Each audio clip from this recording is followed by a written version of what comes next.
ইলিশ মাছ অনেক রকমই করা যায়, অনেক রকম আমি করে থাকি বা করে আপনাদের মাঝে আমি শেয়ার করেছি।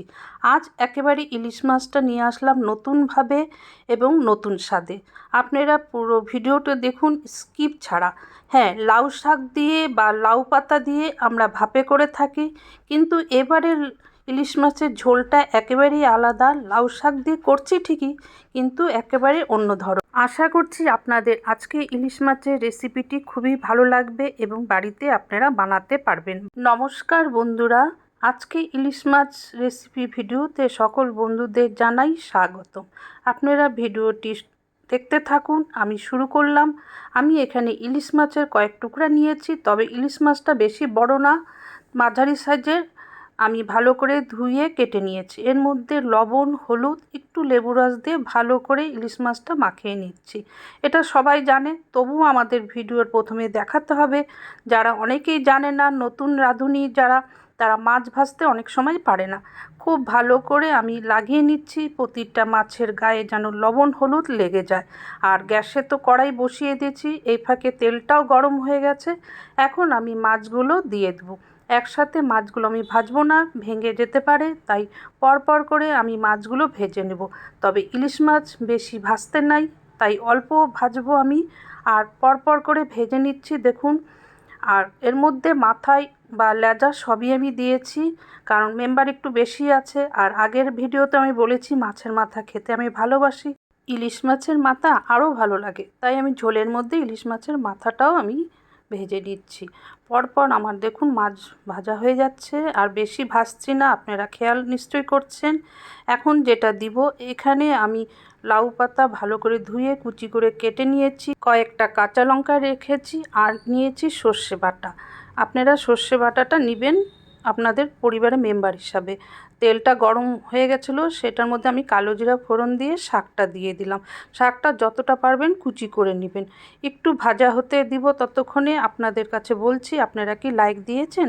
আপনারা একটু ঝটপট করে লাইকটা দিয়ে নিন। আমি শাকগুলো খুব ভালো করে ভেজে নিচ্ছি, ভেজে নিলে পরে স্বাদটা বেশি ভালো লাগে। এই লাউ পাতা দিয়ে ঝোলটা আপনারা একবার বাড়িতে বানিয়ে খেয়ে দেখুন। একবার কেন, আপনাদের কাছে অনুরোধ আসবে বারবার বানানোর। এখন আমি দিয়ে দিলাম সেই সর্ষে বাটাটা। সর্ষে বাটাটা দিয়ে বেশি আমি কিন্তু এটা ভাজবো না, যেহেতু সর্ষে বেশি তো ভাজতে নেই, তিতা হয়ে যাবে। এগুলো দিয়ে আবার ভালো করে একটু নাড়িয়ে দিলাম পরিমাণ মতো লবণ, 1 চামচ হলুদ। আর যে বাটিতে সর্ষে ছিল বাটাটা, সেটার মধ্যে একটু জল দিয়ে এটার মধ্যে দিয়ে দিলাম। খুব ভালো করে এটাকে নাড়িয়ে নিচ্ছি, আর একটু জল দিলাম যেটুকুনি আমার ঝোল লাগবে। ঝোলটা ফুটছে, তখন আমি মাছগুলো দিয়ে দিচ্ছি পরপর। মাছগুলো দিয়ে আবার অনবরত একটু ফুটাতে থাকবো, না হলে তো পানিশা লাগবে খেতে। আর এটা খুব তাড়াতাড়ি সহজে হয়ে যায়। দিয়ে দিলাম কাঁচা লঙ্কাগুলো। ঝালটা আপনারা নিজেদের পছন্দ অনুযায়ী খাবেন। আমি যখন সর্ষে বেটেছিলাম, তার মধ্যে আমি 3টে লঙ্কা, কাঁচা লঙ্কা বেটে নিয়েছি, তার জন্য ঝালটা আমার ভালোই আছে। এখন একটু ঢেকে দিব, 5 মিনিট মতন ঢাকনা রেখে দিয়ে তারপর 5 মিনিট পর ঢাকনাটা উঠিয়ে আবার একটু ভালো করে নাড়িয়ে চাড়িয়ে নিচ্ছি। আপনাদের কাছে যদি এই ঝোলটা ভালো লাগে কমেন্ট করবেন কিন্তু, আর বাড়িতে আপনারা কিন্তু একবার বানিয়ে খেয়ে দেখুন। এখন দিয়ে দেবো সামান্য সর্ষের তেল। সর্ষের তেল দিলে পরে স্বাদটা ভালো হয় সর্ষের মধ্যে, অনেকেই জানেন। এটা দিয়ে আবার ভালো করে একটু নাড়িয়ে চাড়িয়ে আমি আবার 2 মিনিটের জন্য ঢেকে দিব। গ্যাসের আঁচটা একেবারে কম করে দিব। এখন আমি ঢেকে দিচ্ছি দেখুন। আপনারা কিভাবে আমি করলাম, মাছটা কত সহজ পদ্ধতিতে। এখন গ্যাসটা বন্ধ করে দিয়েছি, ঢাকনাটা উঠিয়ে নিলাম। এটা ঝোলা ঝোলেই থাকবে, তাহলে খেতে ভালো লাগবে, বেশি মাখা করলে খেতে ভালো লাগে না। যারা আজকেই প্রথমবার এই ভিডিওটি ইউটিউব চ্যানেল থেকে দেখছেন, পছন্দ হলে এই রেসিপিটি আরও ভিডিও দেখুন। যদি খুব ভালো লাগে আমার চ্যানেলটা, তাহলে কিন্তু সাবস্ক্রাইব করে দিবেন, তার সাথে বেল বটন অন করে দিবেন। আমি ভালো কোনো রেসিপি দিলে বা ভিডিও দিলে আপনাদের কাছে নোটিফিকেশন যাবে, আপনারা এসে দেখে শিখতে পারবেন।